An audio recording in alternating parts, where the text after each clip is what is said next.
Scientific decision that means क्या होता है, जो एक तरीके से मैनेजमेंट एक अच्छी तरीके से अपने फ्री माइंड होकर डिसीजन ले सके, इसके लिए कभी कभी उनको कुछ ट्रेनिंग भी दी जाती है ताकि वे अपने डिसीजन अच्छी तरीके से ले सके। नेक्स्ट है meeting the changing the environment requirement. जो मीटिंग करी जाती है उसमें दैट मीन्स क्या हुआ, मीटिंग जैसे कि आज देखा जाए तो बहुत सारी मैनेजमेंट अपना वर्क करती हैं, अपना डेवलपमेंट करती हैं, और जितने भी इन्वायरमेंटल चेंजेस हो रहे हैं यानी बिजनेस में जितने भी चेंजेस हो रहे हैं उससे वो कदम से कदम मिला के चले।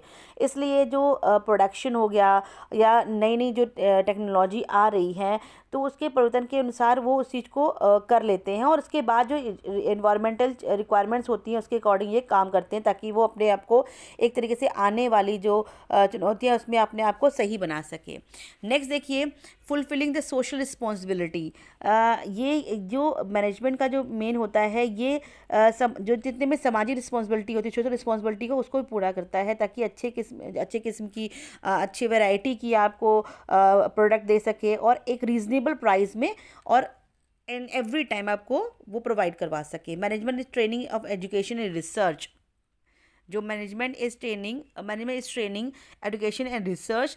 दैट मीन्स क्या होता है, जो मैनेजमेंट है वो जो प्रिंसिपल ऑफ मैनेजमेंट है, जो रिसर्चर हैं जिनमें और अधिक चाहते हैं कि और अधिक इम्प्रूवमेंट हो सके, ऐसा बनाया गया है कि कुछ ना कुछ नया करने में लगे ही रहते हैं। देखो हर कोई जो भी है वो चाहता है कि हमारा एम जो होता है वो कि प्रॉफिट मैक्सिमाइजेशन करना, तो वो चाहते हैं कि नए नए ट्रेनिंग करवाई जाए या एजुकेशन दिया जाए या कोई रिसर्च किया जाए, वो उस जो करते हैं ताकि हम अपने एम को हम पा सकें।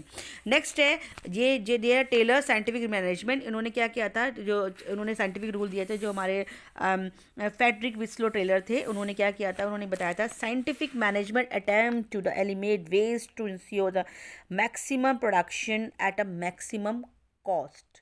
ठीक है, उन्होंने इस बारे में बताया था। जो एफ एम टेलर थे, an American mechanical engineer who be analyse the work scientifically and find on the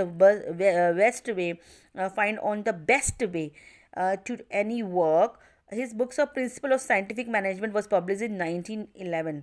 तो उन्होंने दिया था प्रिंसिपल ऑफ साइंटिफिक मैनेजमेंट का, उन्होंने रूल दिया था, उन्होंने बताया था एक देखा जाए तो उन्होंने एक बुक दी थी, ठीक है, वो जो पब्लिश हुई थी प्रिंसिपल ऑफ साइंटिफिक मैनेजमेंट, उसके बारे में थी। क्या क्या थी इसमें साइंटिफिक मैनेजमेंट में अगर देखा जाए तो उन्होंने ये बताया था कि it refer to the management and which think that by the scientifically analyse work it would be possible to find one best way to do it. मतलब इसका ये था कि अगर हम अपने काम का बहुत वैज्ञानिक ढंग से सोचें या देखें तो हम एक अच्छी तरीके मतलब एक अच्छा रास्ता उस चीज़ को इम्प्रूव करने का पा सकते हैं। ठीक है, तो उनका क्या क्या चीज़ थी उसमें, जैसे पहले देखिए कि उन्होंने पहले दिया था science and not the rule of thumb which empires developing one standard method through work study unifying the best practice the globally which would result in optimized resources of utilization। मतलब उन्होंने ये बताया, उन्होंने इस बात पे ज़्यादा जोर दिया था कि अगर हम एक ही चीज़ को लेकर यानी हर चीज़ को लेकर हम पुरानी पद्धतियों को लेकर हम काम करते रहेंगे और हम नए चीज़ों का नहीं यूज़ नहीं करेंगे तो कभी इस चीज़ को हम अपनी चीज़ को नहीं पा पाएंगे। तो इसलिए हमें नए एक्सपेरिमेंट करने चाहिए ताकि हम अपने रिसोर्सेज का अच्छी तरह यूटिलाइजेशन कर पाएँ और अच्छा रिजल्ट मिल पाए। Harmony not Discord. Harmony not Discord मतलब मैत्री ना कि मतभेद हो। इसके अनुसार क्या आता है, it requires the should be a revolution of on one part of manager worker owner respect to the others role and eliminate any class conflict realise the organisation objective. देखो भाई इसमें यह था कि हमें इस अंदर अपने ऑर्गेनाइजेशन में एक ऐसा इन्वायरमेंट लेकर आना चाहिए ताकि हम हर लोग एक दूसरे को समझ सके। टेलर ने बताया कि अगर हम एक मेंटल रिवोल्यूशन का उन्होंने नाम दिया था कि अगर दोनों ही मतलब जो देखा जाए जैसे मान लीजिए जो श्रम लेबर हो गया आपका और जो मैनेजमेंट अगर दोनों ही अपनी मानसिक क्रांति यानी कि मेंटल रिवोल्यूशन में आ जाए तो उनके झगड़े समाप्त हो जाएंगे। तो उनके सभी झगड़े समाप्त हो जाएंगे, दोनों वर्ग को अधिक प्रॉफिट होगा। दैट मीन्स कि हमें एक तरीके से इन्वायरमेंटल जो होना चाहिए वो अच्छा वातावरण बनाना चाहिए। कॉपरेशन नॉट इंडिविजुअलिज्म मतलब एक कॉपरेशन करना चाहिए, सहयोग करना चाहिए, मतलब ये नहीं देना चाहिए कि हम एक पर्सनली या इंडिविजुअल कोई वर्क करें, हमें कॉपरेशन को लेकर लेबर और मैनेजर में काम करना चाहिए। Development of each and every person to his greatest efficiency and prosperity. यानी कि इसके अनुसार ये था कि अगर हर एक व्यक्ति को उनकी डेवलपमेंट के अकॉर्डिंग या उनकी जो क्या कहते हैं हम लोग कुशलता के स्तर पर उनका ध्यान देना चाहिए। सभी के लिए एक तरीके से ट्रेनिंग कराई जानी चाहिए और हर एक व्यक्ति को उसके जो उसका टेस्ट है, यानी उसका टेस्ट है और उसकी जो कैपेबिलिटी है उसके अकॉर्डिंग उसको वर्क देना चाहिए, उनकी एबिलिटी के अकॉर्डिंग उनको वर्क देना चाहिए।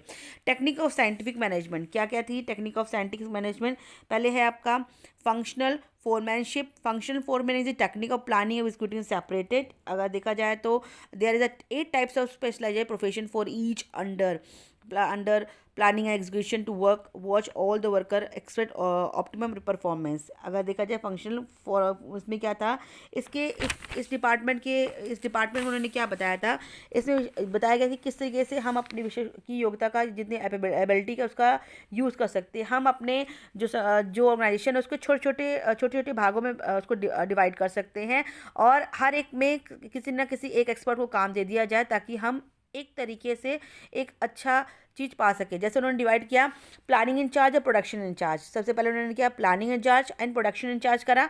प्लानिंग इंचार्ज में उन्होंने क्या लिया, लिखा है instruction card clerk, route clerk, time and cost clerk.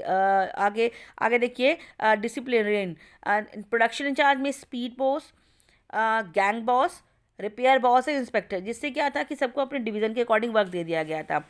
Next है आपका, इसमें देखा जाए जो आपका जो रूट क्लर्क था उसका काम क्या था कि उसका भी किसी विशेष कार्य को पूरा करने के लिए किस किस मार्ग से होकर कार्य को दिया जा सकता है, किस तरीके से काम किया जा सकता है उसके बारे में था।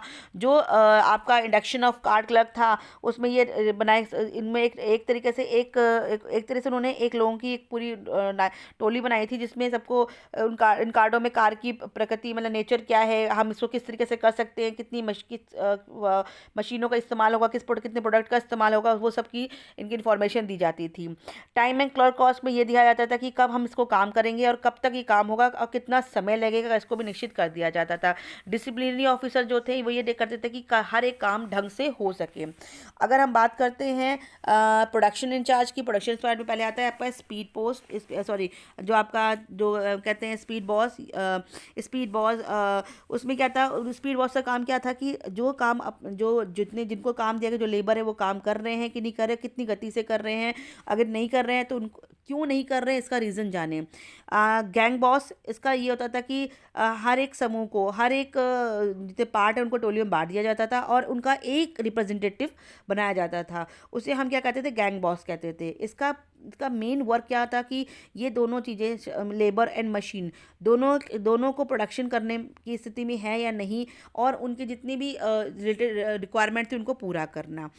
रिपेयर बॉस, जैसे नाम समझ में आ रहा है रिपेयरिंग का, कि अगर मशीनें हैं या औजार हैं जो काम करने के हालात में नहीं है उसको करना, उसको रिपेयर करना।